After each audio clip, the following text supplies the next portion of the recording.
The world's going to keep making you look at your past, your past, your past. And we got to keep looking at the future. You look at your past, you're going to get depressed. And you're going to get stuck in your past. You look to your future and go, man, what is that moment going to be like? See, my actions, a lot of the things I do is because I'm thinking about my future.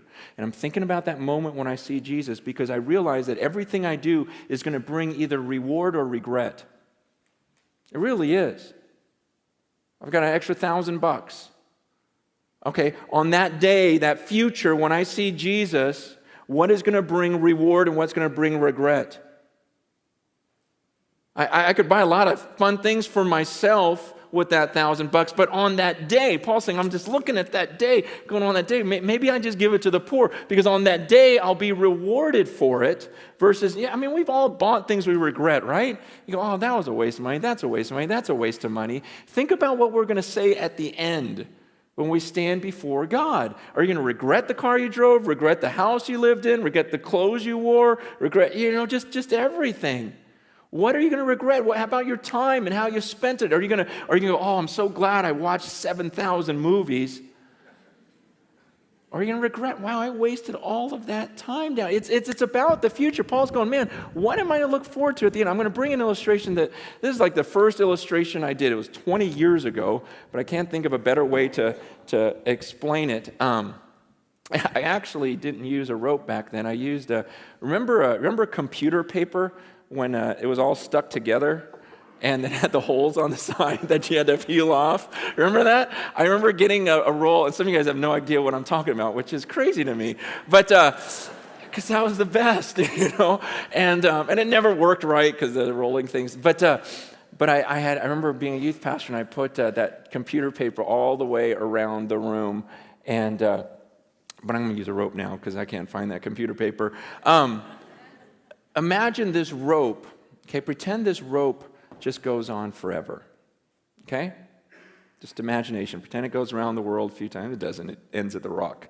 But let's just imagine this thing goes on forever. Now imagine that this rope is a timeline of your existence. You just exist forever. You see this red part?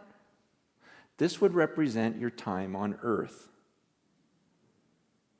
You've got a few short years here on earth, and then you've got all of eternity somewhere else. This is your existence. And what blows me away is some of you, all you think about is this red part. It's all you think about. You're consumed with this. You go, oh man, I can't wait till here. I'm going to work hard. I'm going to save so I can really enjoy this part right here.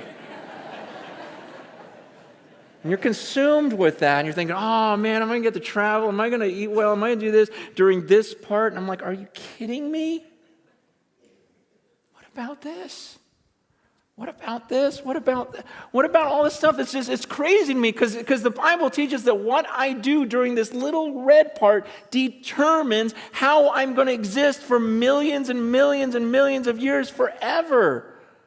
And so why would I spend this little red part trying to make myself as comfortable as possible, enjoying myself as much as I can? Paul says, look, I'm going to live my life for this mission. I'm going to spend my life, invest my life for this moment when I cross that finish line. See, I'm going to forget about all this stuff I could enjoy, and I'm not going to look around. I'm going to be like a runner, just looking at that moment when I face God, because when I face Him, then I don't get this chance over again. We get one chance at this life on earth, and it can end at any second for any of us. We've got one chance at this, and then comes eternity. And I'm not going to be fooled. I'm not going to spend my life down here. See, people look at some of my decisions and go, oh, you're so stupid because that's going to really affect this. I go, no, you're stupid because it's going to affect all of this. Man, I'm serious. I look at the way people live and I go, wow, that is so crazy. You are so crazy. You're going to do that right now, just to enjoy right now, not even knowing if you have tomorrow, and you think that's smart and that I'm dumb?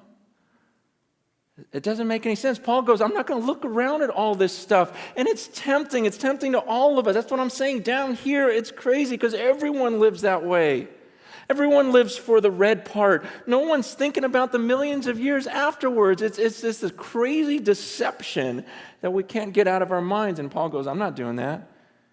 He goes, I keep my eyes on that. I keep my eyes on that finish line, and I'm going to forget what's behind me. I'm not looking around. I'm straining. He goes, I'm straining forward. I'm like stretching forward for that mark. I'm going to pass this thing. I'm going to live this out, and I'm going to face him. I'm going to come before the judges, and he's going to hand me that trophy. He goes, I'm going to get it. And I haven't gotten there yet. He goes, but you better believe I'm using every muscle, exerting every bit about me, because I'm going to pass that line well.